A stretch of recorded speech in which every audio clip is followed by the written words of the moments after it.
Aucun appareil volant n'a été du type Sukhoi n'a été volé par le Wazalendo. Mesdames, messieurs, voilà ce qui résume l'actualité du jour pour ce jeudi.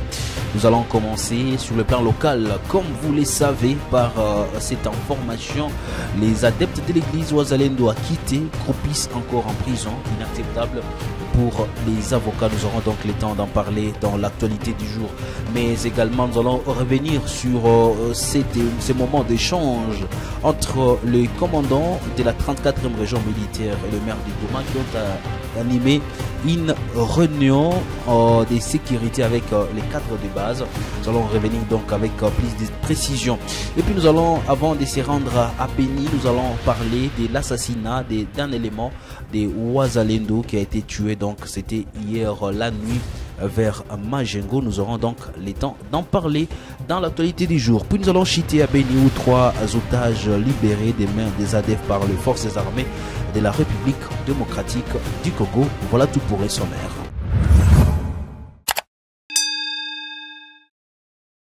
Le collectif des avocats des adeptes Wazalendo a quitté lors du procès à la cour militaire des garnisons de Goma demeure jusqu'à 6 jours en prison centrale malgré la décision de la justice.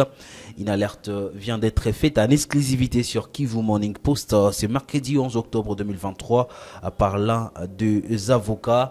Maître Didier Baloumé fait savoir que les raisons évoquées sont d'ordre administratif. Cela, estime-t-il, c'est une entrave à la loi congolaise. Et s'il faut revenir sur ce qu'a dit Didier Baloumé, ma grande crainte est de le voir passer encore la nuit aujourd'hui. Sur le plan des droits, il n'y a rien juridiquement qui peut justifier leur présence en prison pour autant qu'ils ont été relaxés par les juges. Et puis, comme nous restons toujours en ville du Goma, les commandants de la 34e région militaire appellent la population de Goma à ne pas se laisser emporter de rumeurs véhiculées par l'ennemi pour faire paniquer les habitants et désorienter les autorités administratives et militaires engagées dans les combats contre les ennemis de la République démocratique du Congo. Le général-major Mpezo Brino l'a dit à la presse le mercredi au sortir de la réunion du conseil urbain de sécurité élargi au chef des quartiers de la ville du Goma qui l'a co-animé avec le maire de la ville, le commissaire supérieur Kapenda Faustin. Au cours de la même réunion, le général-major Mpezo Brino a tenu à rappeler à ses différents interlocuteurs la nécessité et les besoins de toujours garder et capitaliser les acquis des différentes mesures prises pour sécuriser la ville de Goma. Tout de même, le patron de la 34e région militaire a coupé court aux rumeurs d'après lequel des Wazalendo auraient volé un avion militaire de chasse de type Sukhoi, information relayée par la franche ennemie. Il s'agit de l'humour, rétorque le général face à tout ce qui circule sur les réseaux sociaux. Et puis nous allons parler de cette actualité, l'information par rapport à un militaire Muzalendo tué par un milicien Muzalendo, voulais-je dire, tué par un militaire lors d'une patrouille à Majengo. Il s'agit bien évidemment d'un milicien Muzalendo qui était tué dans la nuit de mardi à ce mercredi au quartier Majengo dans la ville de Goma. Selon des sources locales, un groupe de Wazalendo qui revenait au front dans les territoires de Massissi sur moto a connu un accident et qui a conduit à une altercation avec un motard. Les militaires des forces armées de la RDC qui sont arrivés sur place ont eu subitement des disputes avec le groupe des miliciens. Ça n'est suivi des échanges de tirs à un milicien est décédé sur place. Voilà donc ce qu'il faut retenir par rapport à cette information.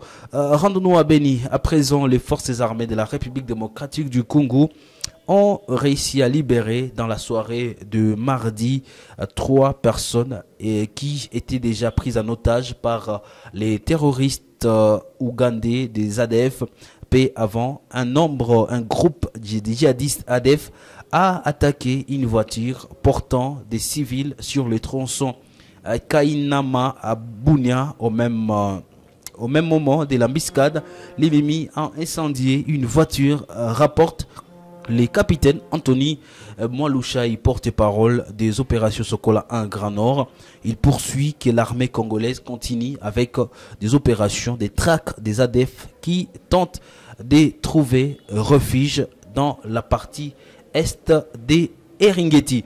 Mesdames, Messieurs, d'autres informations, nous allons donc nous diriger sur le site de Kivu Morning Post, le www.kivumorningpost.cd.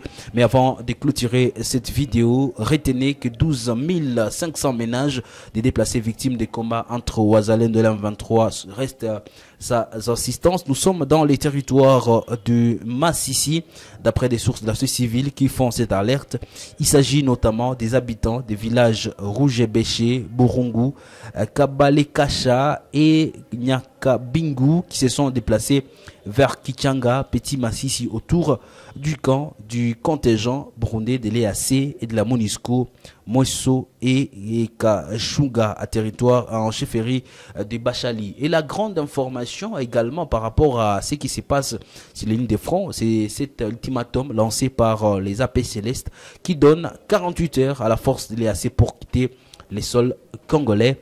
Et vous avez donc suivi une vidéo, une intégralité des vidéos sur Kivu Morning Post. Allez donc s'y rendre pour suivre cette émission de cryptage, pour comprendre en profondeur cette question.